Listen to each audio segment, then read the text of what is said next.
Hey there, what we're going to do right now, we're going to start going through clutch packs. This is the first part of it. I think I'm going to have to do this in 3 or 4 parts. What we're going to do on this part, we're going to concentrate on the differences between the direct clutches throughout the years. And we're going to start with an older style one. This would be a direct drum out of something that's from 1965 to 1971, pretty common. What you're going to notice that a lot of these older ones, pre-71 ones, they have 2 oil ports going into the clutch. There's actually another one on the side right here.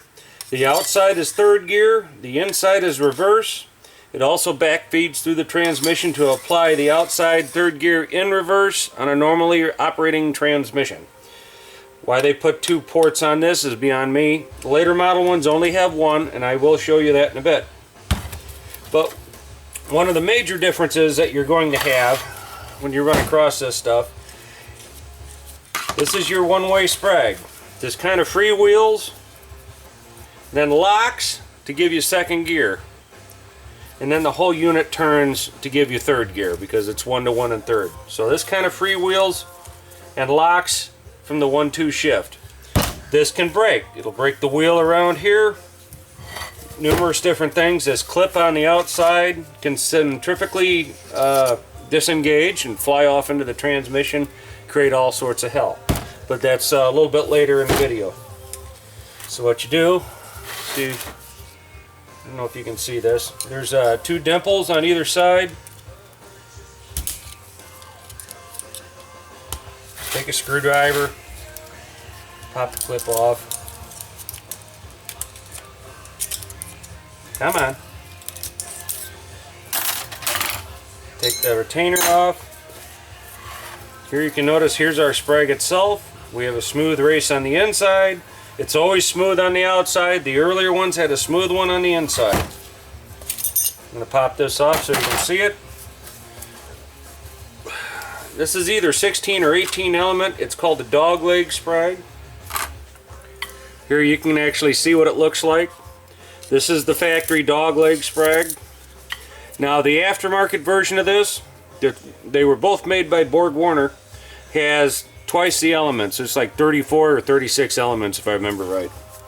It's all smooth on the inside on these older drums. So if you want an aftermarket stronger Sprag, you're going to want to get one of these older drums, which they say is the best, or you're going to go for a something out of a 4L80E, because they also use the heavy duty Sprag in a 4L80E. A little bit of knowledge for you. Now, I'm just going to leave that to the side right now. In 71, GM got tired of paying Borg Warner and came up with their own design. I'm going to show you that on this Sprag.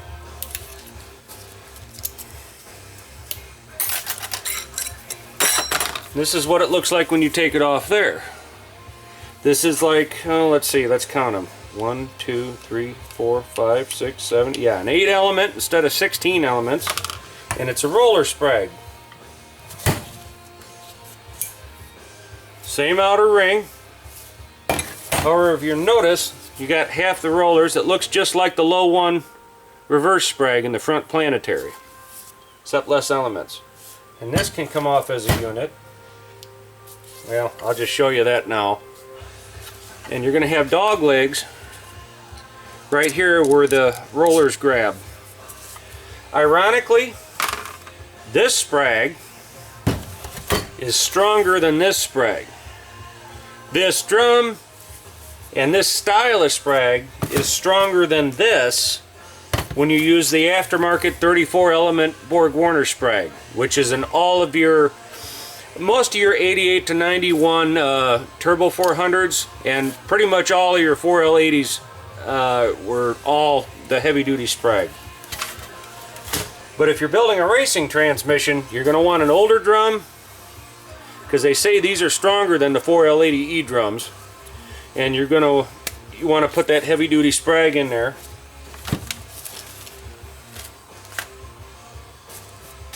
I want to put that back on there now. Just kind of rotate it.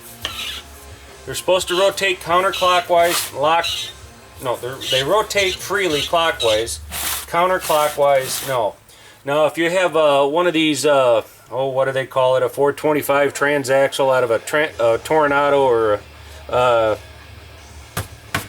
Eldorado, the older 400 based transaxles, they'll put the Sprag in. This Sprag will be in there, but it'll be ass opposite, because this will go both ways. On this Sprag, you can put it in backwards. On the newer style ones from 71 to 88, these only go in one way. These can go in both ways. So you want this to freewheel clockwise, lock up counterclockwise as you're looking at it from the face. Other differences, other than that, oh yeah, I should show you the clip too. Now this clip, and just for the sake of the video, I'm just going to show this to you. I'm going to put this back on. These can be a pain, so you basically just take a pocket screwdriver and work it along there, get them back in there. Now this is what the clip looks like from the factory. Now you hit enough RPM, that's going to take and spread that out, and it will fly off. So you get a later model 4L80E spiral clip. I'm going to take it out of the package here, and I'm going to show you. It's a weave like this, and it clips on itself in 2 spots. This does not centrifugally disengage. So you take one of these older drums or a 4L80E drum, and you're going to put that into your performance transmission for any application with that 34 element Borg-Warner Sprag and a 4L80E spiral clip, and don't worry about it. Now, if you want to go with a 4-disc intermediate clutch, then either you've got to buy a custom drum, which you should be doing anyway if you're going to go to that level. Get the custom aluminum drum from my friends at Cohen Engineering. They're great guys. Or some of these aftermarket outfits, they'll take and machine this part of the drum down, and then put in a longer wheel, for lack of a better term, to catch 4 discs. You cannot put a 4-disc intermediate into a standard 400 transmission without modifying this drum. It will not fit right. One of the discs will miss the wheel without modifying this or getting an aftermarket drum. Food for thought. So if you get the brilliant idea to look on eBay for one of these 4-disc intermediate clutches, because they're going to use the 4L80E steels and they're going to go 4-disc, no. Don't do it. Anyway, let's throw that over there. The other major difference, and this comes more into play in my next video when we get into different pistons and stuff. Right now we're just mostly dealing with the Sprags and the drum differences. Because once you start interchanging, the other thing, other than having 2 ports here, there's always a check ball either in the piston or the drum, and you have to have one in at least one spot. You can have more than one. You can have a check ball in the piston or a check ball in the drum. This has no check balls in it because it's an older style. They put the check ball for the direct clutch into the piston. So if you put a newer style piston into this drum without a check ball anywhere, you're in deep shit. So you have to use an aluminum piston with this style drum. Which most of them drums, if you got one out of an older transmission, came with one with a check ball rattling in it anyway. So it's usually a non-issue, unless you're somebody like me, or you've got an idiot at a transmission shop just mixing and matching parts, and he doesn't know what the hell he's doing. I'm going to put this back together quick.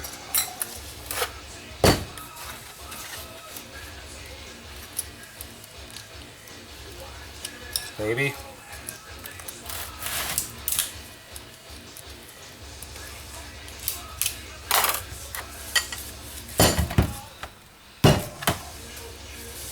Now, here on the back side, this is an easy way to identify it. Now you can look at this one and see how you've got the ridges on this one versus the smooth one. Here's your check ball orifice right there. See if you can see it. Yeah, you probably can't hear it, but there's your check ball orifice. You can spot it on the back side like that. Can't see it right there. Don't mistake the check ball orifice for this little bleed orifice right here. They all have that.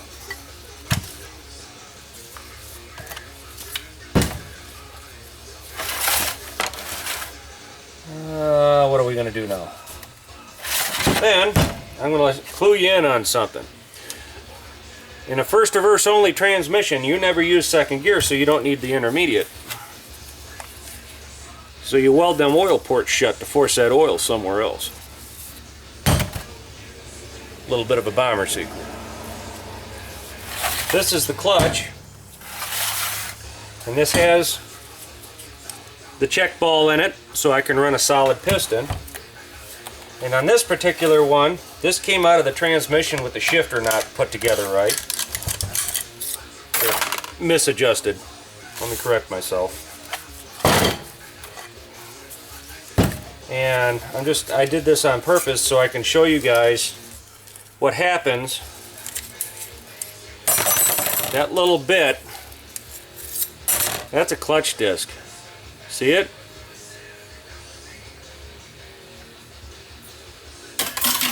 Right there. That one's Belleville. Well, that one looks really good. Almost looks like it had Scotch Brite on it.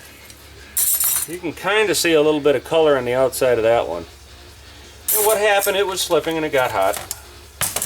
This is what happens to your steels when it starts to slip. You shit can these. Don't try and sand them, just shit can them. Here's the backing plate.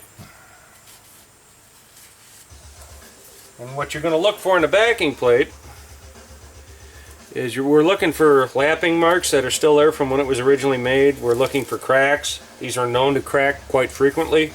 We're looking for bright blue marks. Ironically, I'm going to reuse that, and I'm going to tell you why. It's because if you get a used one, it's going to be in that good a shape or worse. There's no cracking, it's not bent. Now, if you're really uncomfortable, you can get the 4L80E direct backing plate, and it may or may not be stronger depending on whose opinion you listen to. I think they are slightly stronger, and that's usually what I do buy for my guys that want to spend the extra money. But pretty much, this is junk. We're going to shit can all of it. On this setup,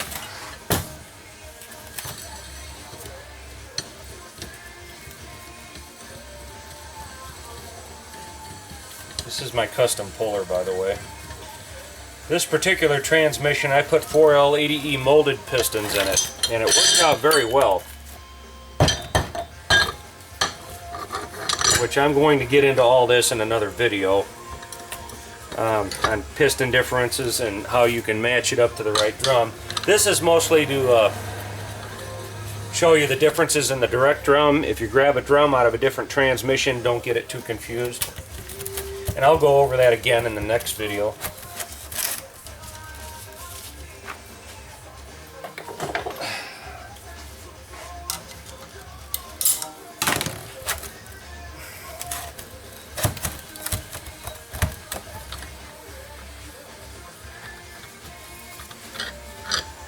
I just want to show you what it looks like from the inside, the differences here. Oh yeah, perfect. This is what a molded seal piston is out of a late model 4L80. It's these are really good. This was a Cook transmission. There's nothing wrong with that. That's why they went to these molded pistons. You gotta go for the right application, I guess. Now here, you can look in here. This is a later model one. This is more common than the older one. You basically, in essence, you're going to run across two. Here's one with just a single port, and you can see the check ball. See if I can, there you go. You can see the check ball bigger than shit from the inside. If you have the check ball here, now you can use the very common stamped steel piston, a molded piston out of a 4L80E, or an aluminum piston out of, let's say, a forward clutch or a late model mid-80s Chevrolet transmission.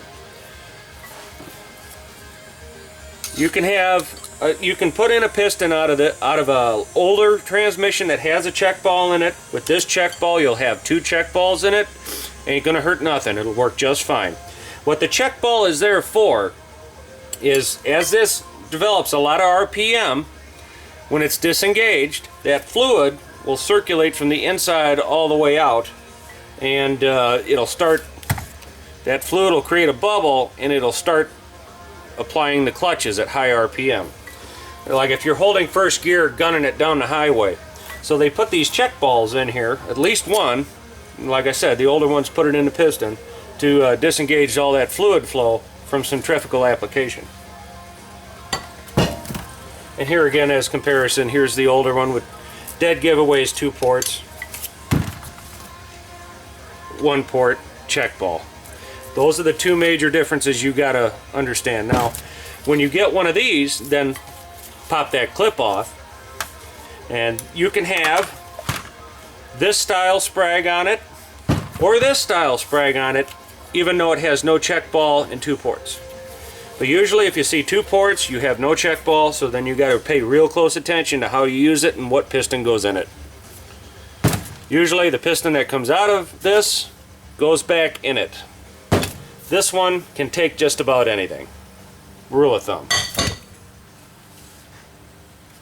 Well, that should be your direct run differences. There are another thing to make you aware of when you mix and match pistons is some of these were different lengths, not by much, but just enough. And sometimes if you get the right drum and the right piston combination, the steel will hook underneath this ridge and it'll keep it from applying. So that's something that I'll also address in a different video. You'll see it a lot better, but that's just something to be aware of. You can't see it until you finally assemble it, and there's ways of getting around that, so it's not a real big deal. So hope you enjoyed watching that, and we'll be back.